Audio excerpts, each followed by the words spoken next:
morning, kindergartners. Today I'm going to be reading Curious George Goes to the Chocolate Factory. And reading with me is Mr. Carter, if you haven't met him yet. There he is. So, Curious George Goes to the Chocolate Factory by Margaret and H.A. Reyes. This is George. George was a good little monkey and always very curious. One day, George went for a drive with his friend and the man with the yellow hat.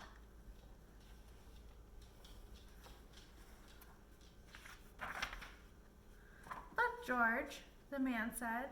"There's a store in that chocolate factory up ahead. Let's stop for a treat." George loved chocolates. Inside the store, boxes of chocolates were stacked everywhere, but the man with the yellow hat found his favorites right away.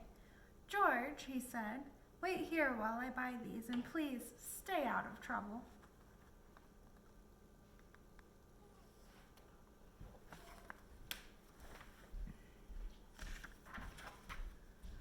George looked around the store. He saw chocolate-covered cherries and fudge-flavored lollipops. A chocolate bunny caught his eye. Then something else caught his eye. What were all those people looking at? George was curious.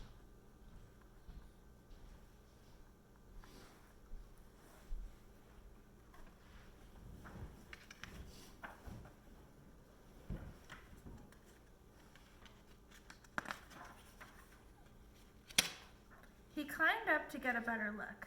Through the window, he saw lots of trays filled with little brown dots. What were all those little brown dots? George was curious. He found a door that led to the other side of the window. The little brown dots were chocolates, of course.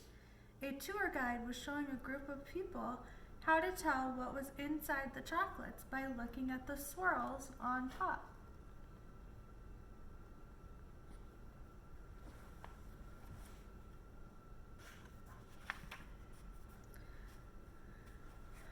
This little swirl means fudge.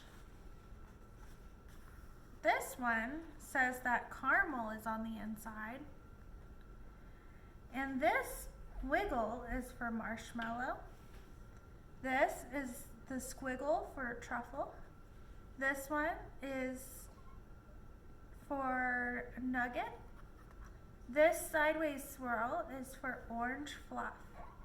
And this one is for George's favorite, banana cream. George followed the tour group until they came to a balcony overlooking a room where the chocolates were made. Down below, busy workers picked the candy off of the machines and put them in boxes.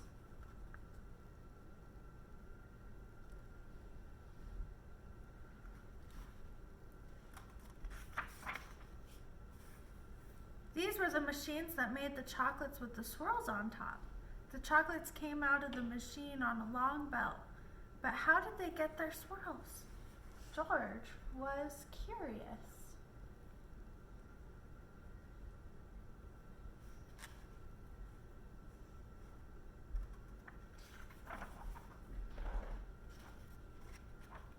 He climbed down from the balcony and up onto the machine. George peeked inside. He was trying to see what was making the swirls when all of a sudden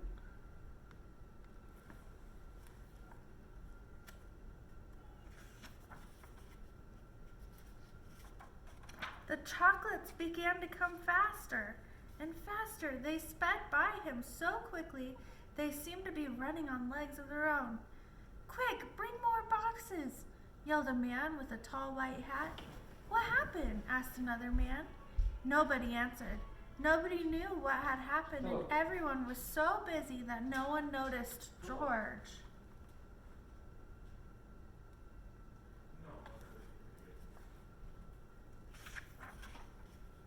The workers began to fall behind, and the candy began to fall off the end of the belt.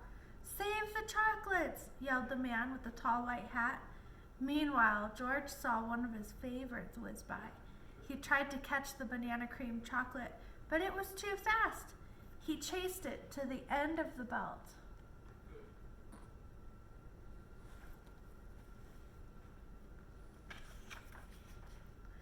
At the end of the belt, a pile of chocolates was growing taller and taller. George had never seen so many chocolates. As he searched for the banana cream, he put the others in the empty boxes. George was a fast worker. Someone noticed and yelled, "Bring that monkey more boxes! He's helping us catch up." Not all the chocolates made it to the boxes, but no more chocolates fell on the floor.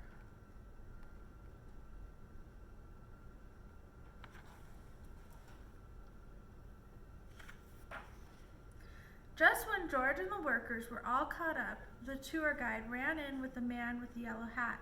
"Get that monkey out of here," she yelled. "He's ruining our chocolates." "But this little monkey saved the chocolates," explained the workers. Then the man with the tall white hat said to George, "You may have caused us some trouble, but you were a speedy little monkey. You deserve a big box of candy for all your help." George was glad he was not in trouble, but he did not take the chocolates. I wonder why he didn't take the chocolates. Back in the parking lot, the workers waved goodbye as George and his friends got into their little blue car. "George, are you sure you don't want any chocolates before we leave?" asked the man in the yellow hat. George was sure. And look at his hands on his tummy. I think he's full. So that was Curious George Goes to the Chocolate Factory. The end.